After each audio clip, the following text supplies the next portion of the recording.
할렐루야, 8월 23일 주일입니다.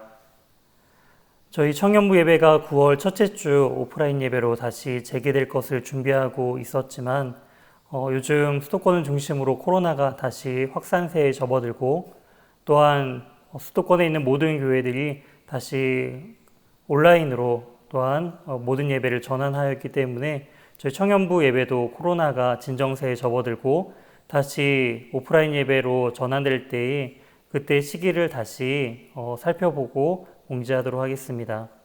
어서 빨리 이 코로나 사태가 진정되고 다시 저희가 함께 모여서 또한 함께 예배드릴 그날을 소망하고 기대하면서 함께 마음을 모아 또한 기도해 주시기 바랍니다.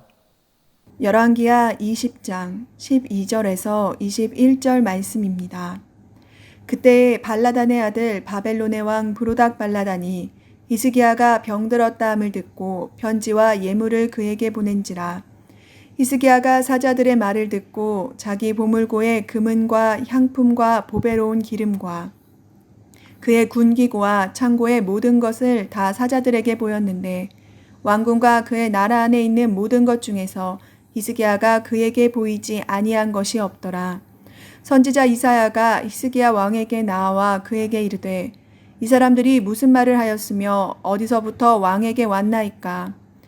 히스기야가 이르되 먼 지방 바벨론에서 왔나이다 하니 이사야가 이르되 그들이 왕궁에서 무엇을 보았나이까 하니 히스기야가 대답하되 내 궁에 있는 것을 그들이 다 보았나니 나의 창고에서 하나도 보이지 아니한 것이 없나이다 하더라. 이사야가 히스기야에게 이르되 여호와의 말씀을 들으소서. 여호와의 말씀이 날이 이르리니 왕궁의 모든 것과 왕의 조상들이 오늘까지 쌓아두었던 것이 바벨론으로 옮긴 바 되고 하나도 남지 아니할 것이요.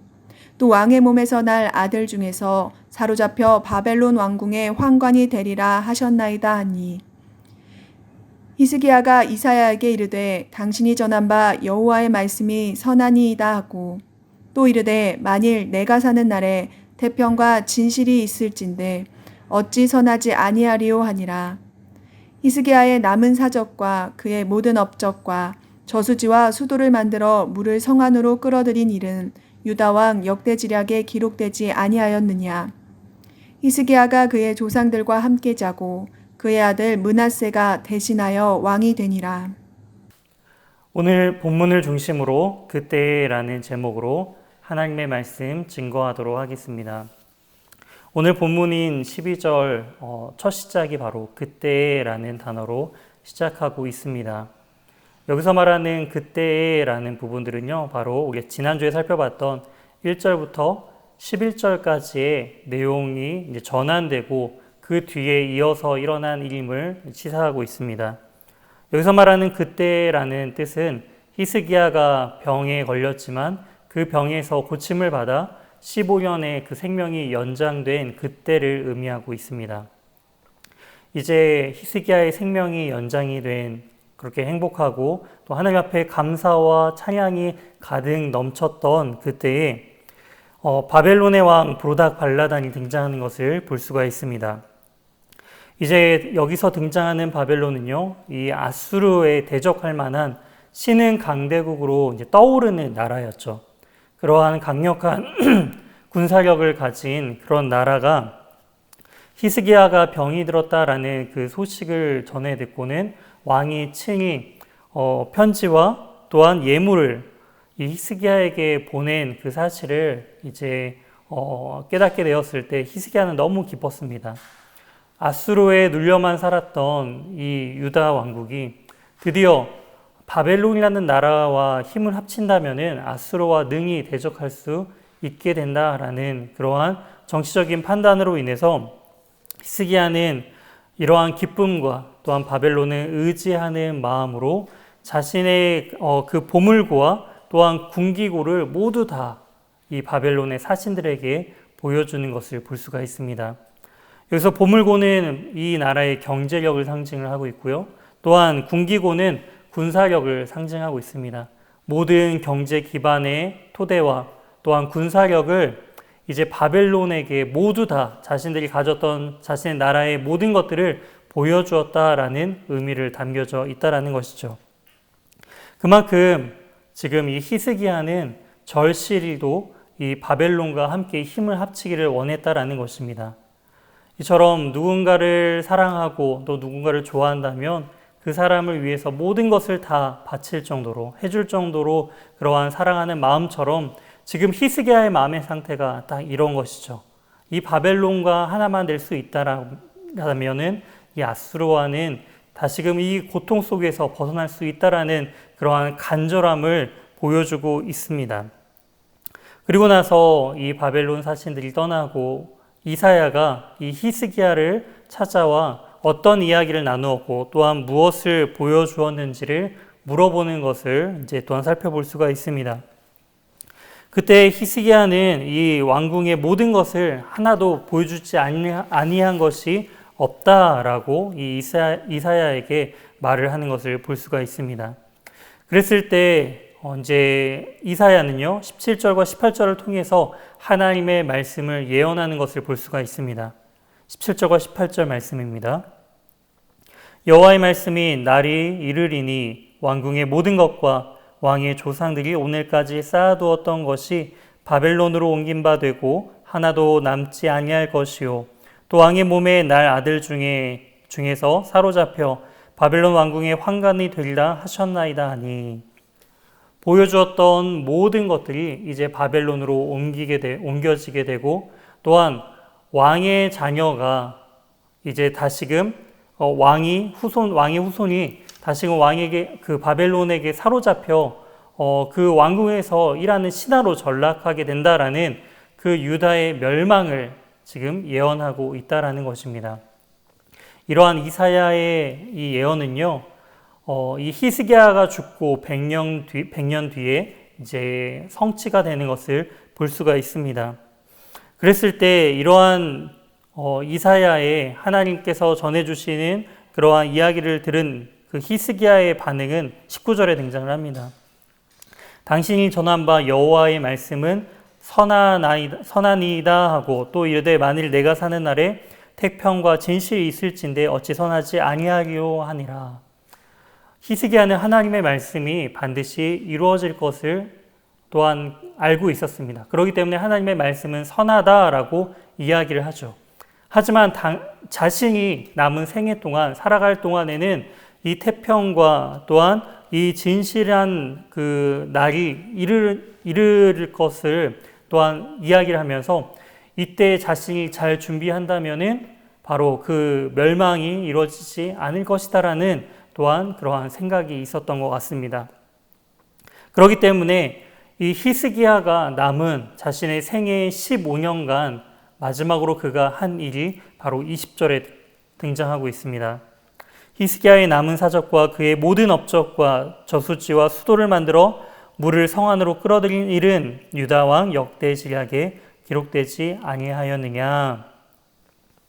이처럼 히스기야가 자신의 남은 생의 15년간 마지막으로 모든 힘을 쏟아부어 준비한 것은 바로 저수지와 수도를 만드는 것이었습니다.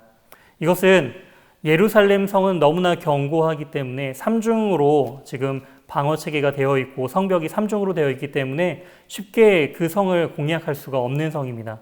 대신에 그 성 주위를 이제 포위한다면은 가장 큰 문제는 바로 식수에 대한 문제가 가장 컸죠. 예루살렘 성읍이 지대가 높기 때문에 물을 외부에서 끌어들이는 것이 굉장히 어려운 일이었고 또한 물을 보관하는 것도 한계가 있었기 때문에 이 히스기야는 수로를 만들어서 이제 땅속 깊이 수로를 파서 외부에서 물이 예루살렘으로 들어오는 그러한 일들을 어마어마한 그러한 공사를 진행해서 완성시키는 것을 볼 수가 있습니다. 이처럼 철저히 전쟁을 대비하는 인생으로 그의 인생의 마지막을 이제 정리했다라는 것을 우리가 알 수가 있습니다. 그리고 오늘 마지막 절인 21절을 살펴보게 되면은 히스기야가 드디어 이제 죽음에 이르게 되죠. 조상들과 함께 자고 그리고 나서 그의 아들 므낫세가 대신하여 왕이 되는 것을 볼 수가 있습니다. 므낫세는요 12세의 왕으로 등극을 합니다. 그렇기 때문에 히스기야가 병중에 있었을 때 병에서 낳고 15년간 생명이 연장되었을 그 시간에 바로 그 사이에 태어난 아들임을 우리는 알 수가 있습니다. 생명이 연장된 기간에 태어난 이 므낫세 왕은요, 남유다에서 가장 악한 왕으로 평가되고 있습니다. 즉 히스기야는 남은 15년의 삶을 그의 인생 속에서 가장 가치 있다 여기는 일에 자신의 모든 시간을 허투루 사용하지 않고 자신이 생각하는 가장 중요하다 여기는 전쟁을 준비하고 대비하는 일에 모든 시간을 쏟았습니다. 만약 우리 인생 속에서도 우리 인생이 15년만 남았다라고 우리가 알고 있다라고 한다면 그 15년을 어떻게 사용하시겠습니까? 아마도 그 시간은 우리가 기존에 지내왔던 15년의 시간의 밀도와 또한 그 집중도는 차이가 날 것입니다. 더 집중 있게, 더 밀도 있게 그 시간을 알차게 또한 의미 있게 사용할 것입니다. 그런데 문제는 그의 뒤를 이어 왕이 된 이 므낫세에 있다라는 것이죠. 히스기야의 인생 속에서 가장 중요했던 일은 과연 무엇이었을까요? 군사적인 대비를 하는 것이었을까요? 물론 그 대비로 인해서 그들이 더 오랫동안 버틸 수 있었죠. 하지만 그 예루살렘의 멸망을 막지는 못했습니다. 그 예루살렘 성은 곧 무너지고 바벨론에게 포로로 모두 끌려가는 모습들을 나중에 살펴볼 수가 있는데요. 이처럼 히스기야 인생 속에서 남은 15년간 군사적인 준비도 물론 의미가 있었지만 더 중요한 것은 자신의 뒤를 이어 왕이 될 아들의 신앙을 교육하는 문제였습니다. 어떻게 하나님을 섬기고 어떻게 하나님의 말씀을 분별하며 어떻게 그의 말씀대로 삶을 살아갈 것인지에 대한 철저한 훈련과 준비가 필요했는데 이러한 부분들을 이 히스기야는 놓쳤다라는 것이죠. 이것은 무엇을 준비해야 하는지 하나님께 묻지 않은 결과임을 우리는 알 수가 있습니다. 그렇기 때문에 성경 기자는요, 히스기야의 그 15년을 단 한 줄, 바로 20절 그 한 줄로서 하나님의 말씀에 순종하며 기도하며 다음 때를 이어 그 왕이 될 사람을 준비한 것이 아니라 바로 자신이 생각하고 이제 중요하다 여기는 바로 전쟁을 대비하는 일에 모든 시간을 쏟았다라는 것이죠. 이처럼 어떤 일에 우리가 열심을 쏟느냐, 우리가 열심을 쏟는 것도 중요하지만 방향도 참 중요한 것 같습니다. 하나님께서 원하시는 방향으로서 우리의 모든 열정과 우리의 모든 시간과 물질을 쏟아낼 때 그것이 바로 하나님께서 보시기에 의미 있는 인생이 될 것입니다. 하지만 아무리 열심을 낸다 할지라도 그것이 하나님의 뜻에 부합하지 않는다라고 한다면 그 인생은 온전히 하나님께서 기뻐하는 인생은 아니다라는 것을 우리는 이 히스기야의 남은 그 15년의 인생을 통해서 우리가 그 조명해 볼 수 있는 내용입니다. 즉 오늘 이 말씀을 통해서 우리가 알 수 있는 것은 두 번의 그때가 등장하는 것을 우리가 알 수가 있는데요. 지난주에 살펴본 그 그때, 1절에 등장하는 그때와 또한 오늘 말씀을 살펴본 12절의 그때, 이 두 번의 그때가 등장을 하는데요. 1절에서 등장하는 그때는 기도함을 통해 이제 아수르를 물리치고 또한 물리치고 난 이후에 히스기야가 병든 상황이 이제 바로 그때라는 상황을 통해서 우리가 살펴보았는데요. 그때 히스기야는 무엇을 했나요? 바로 하나님 앞에 간절히 기도하였습니다. 그리고 하나님께서 또한 그의 기도를 들으시고 응답하셔서 그의 생명을 15년간 연장시켜 주신 것을 우리는 알 수가 있고요.